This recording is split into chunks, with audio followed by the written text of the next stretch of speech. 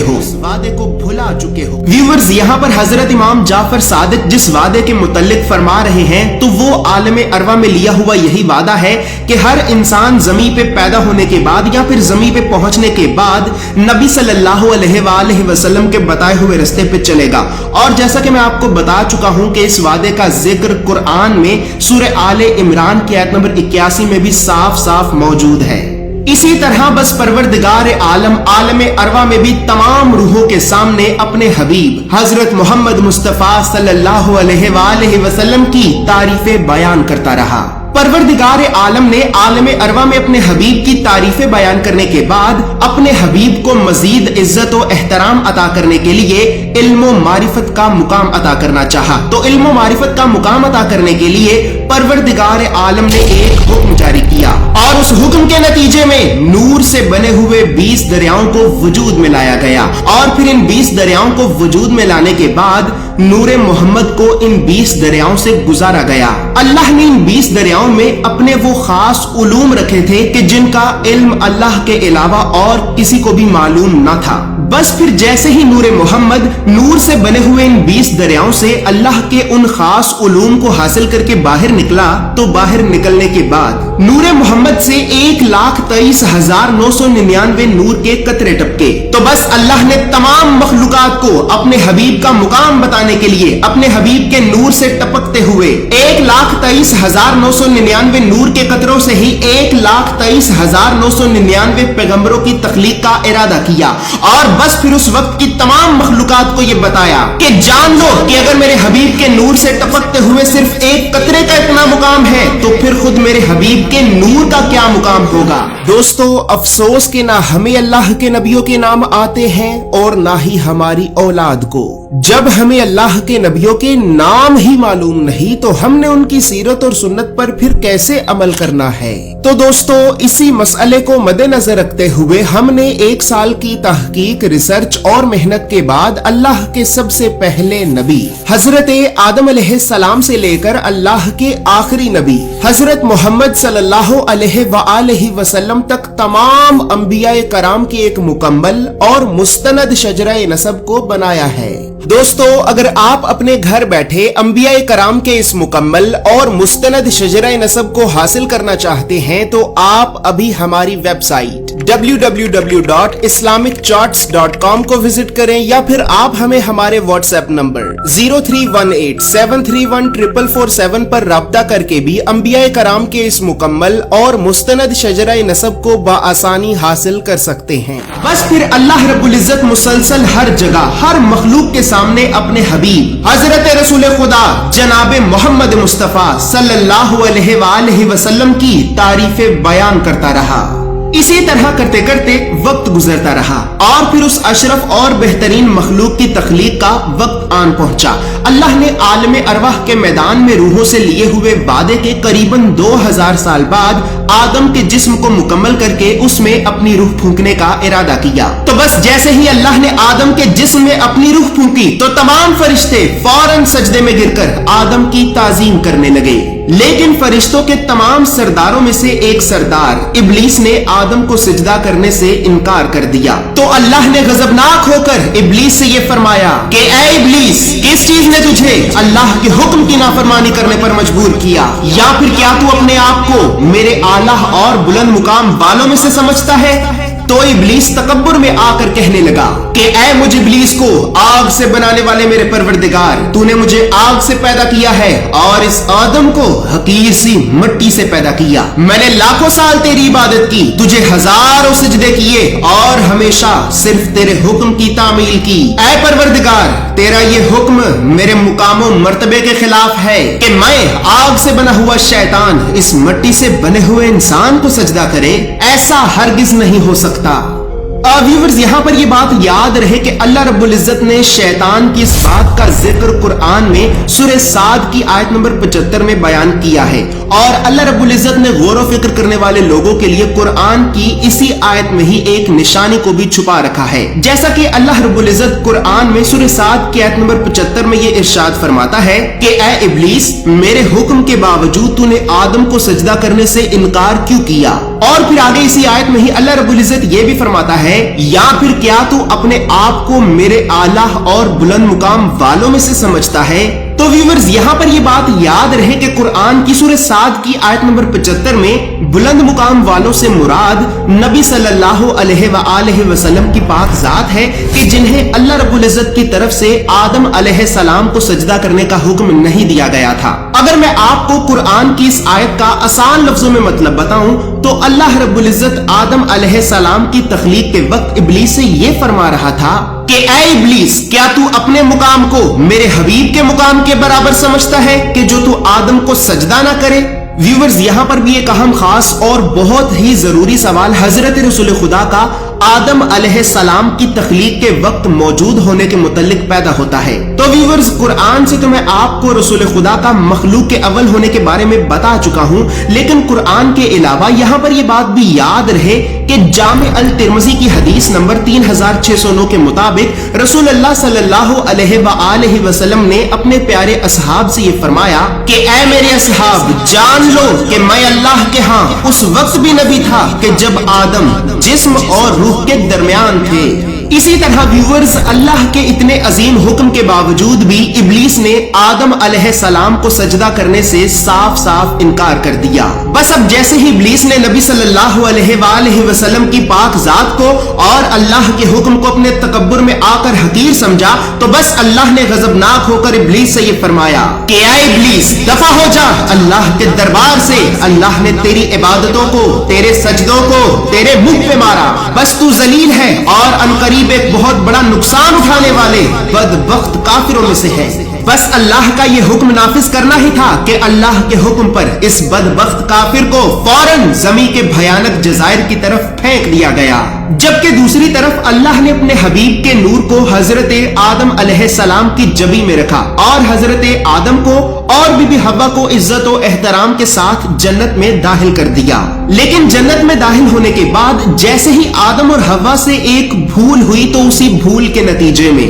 اللہ نے آدم اور حوا کو بھی زمین کی طرف بھیج دیا، اور بس پھر جس دن سے اللہ نے شیطان اور انسان کو اس زمین پہ بھیجا تو اسی دن سے ہی اس زمین پہ شیطان